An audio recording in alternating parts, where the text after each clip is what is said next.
SSC CGL recruitment 2026 staff selection কমিশ্যনৰ পৰা CGL combined graduate level examination 2026ৰ যিটো নটিফিকেশ্যন ৰিলিজ কৰিছে ইয়াতে বিভিন্ন ধৰণৰ পদত আপোনালোকে এপ্লাই কৰিব পাৰিব। অভাৰভিউ যদি আমি চাওঁ যে অৰ্গেনাইজেশ্যন আছে ষ্টাফ চিলেকশ্যন কমিশ্যন, যাক আমি জুমুকৈ SSC বুলি জানো। এক্সাম নেমটো হ'ল যে combine graduate level exam 2026 examination 2026, যাক আমি CGL বুলি চমুকৈ জানো। যে টোটেল পোষ্ট আছে এপ্ৰক্স 12,256টা। পোষ্ট টাইপটো আছে কি গ্ৰুপ বি আৰু গ্ৰুপ চি। এপ্লিকেশ্যন মোডটো আপুনি অনলাইন যোগে কৰিব পাৰিব। Pay level 4 to pay level 8। চেলাৰীটো হ'ব আপোনাৰ যে 25,500ৰ পৰা যে 1,51,100লৈ। হেল্পলাইন নম্বৰ যিটো আছে ইয়াতে দি দিছে। তে নেম অফ পোষ্ট এই ৰিক্ৰুটমেণ্টৰ ভিতৰত তলত উল্লেখ কৰা বিভিন্ন পোষ্ট অন্তৰ্ভুক্ত আছে, যেনে যে assistant audit officer, assistant account officer, এনেকৈ আপুনি ভিডিঅ'টো প'ষ্ট কৰি চাই ল'ব পাৰিব। ইয়াৰ কাৰণে যিটো এলিজিবিলিটি ক্ৰাইটেৰিয়া আছে, এজ লিমিটত চাব আপুনি যে SSC CGL এক্সাম 2026ৰ বাবে এজ কেটেগৰিজ তলত দিয়া ধৰণে যে 18 টু 27 বছৰ, 20 বছৰ পৰা 30 বছৰ আৰু 18 পৰা 30 বছৰ, এইটো তাৰমানে পোষ্ট ৱাইজ থাকিব। এজ ৰিলেক্সেশ্যনত আপুনি দেখা পাইছে যে SC STৰ কাৰণে 5 বছৰ ৰিলেক্সেশ্যন আছে, OBCৰ কাৰণে 3 বছৰ, PWD URৰ আণ্ডাৰ ৰিজাৰ্ভ কেটেগৰীৰ 10 বছৰ আৰু PWD OBC 13 বছৰ আৰু PWDৰ SC STৰ 15 বছৰ।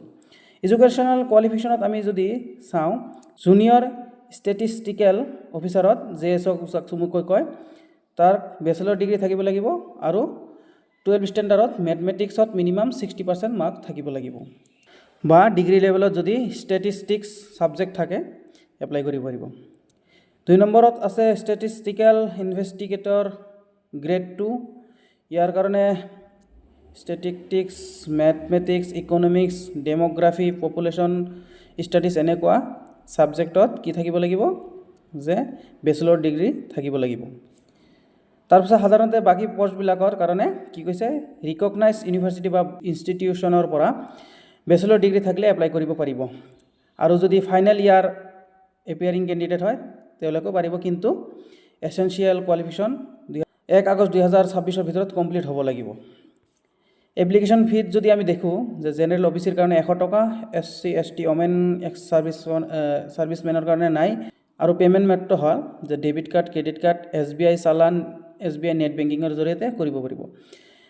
ইয়াৰ যদিও নৰ্থ ইষ্ট ৰিজনৰ কাৰণে এক্সাম চেণ্টাৰ আপুনি চিলেক্ট কৰিব পাৰিব, ইটানগৰ, ডিব্ৰুগড়, গুৱাহাটী, দিছপুৰ, যোৰহাট, শিলচৰ, তেজপুৰ এনেকৈ কৰিব। তে হাউ টু এপ্লাই যদি আমি দেখোঁ যে কেনেকৈ আপুনি এপ্লাই কৰিব পাৰিব, প্ৰথমতে আপুনি যিটো SSCৰ অফিচিয়েল ৱেবছাইট আছে তাতে যাব লাগিব। তাৰপিছত অনলাইন এপ্লিকেশ্যন ফৰ্মটোত ক্লিক কৰি নতুন কেণ্ডিডেট হ'লে ৰেজিষ্ট্ৰেশ্যন কৰিব লাগিব। ৰেজিষ্ট্ৰেশ্যন কৰা থাকে তেনেহ'লে নিজৰ ID আৰু পাছৱৰ্ড দি লগইন কৰি ল'ব। তাতে ৰিকুৱাৰ্ড যিবিলাক ব্লেংকছ আছে ফিল কৰিব, হয়তো ডকুমেণ্ট লাগিব যিটো, আৰু যিবিলাক পে'মেণ্ট বা যি থাকে ফিলআপ কৰি শেষত ছাবমিট কৰি এটা প্ৰিণ্ট আউট কৰি ল'ব।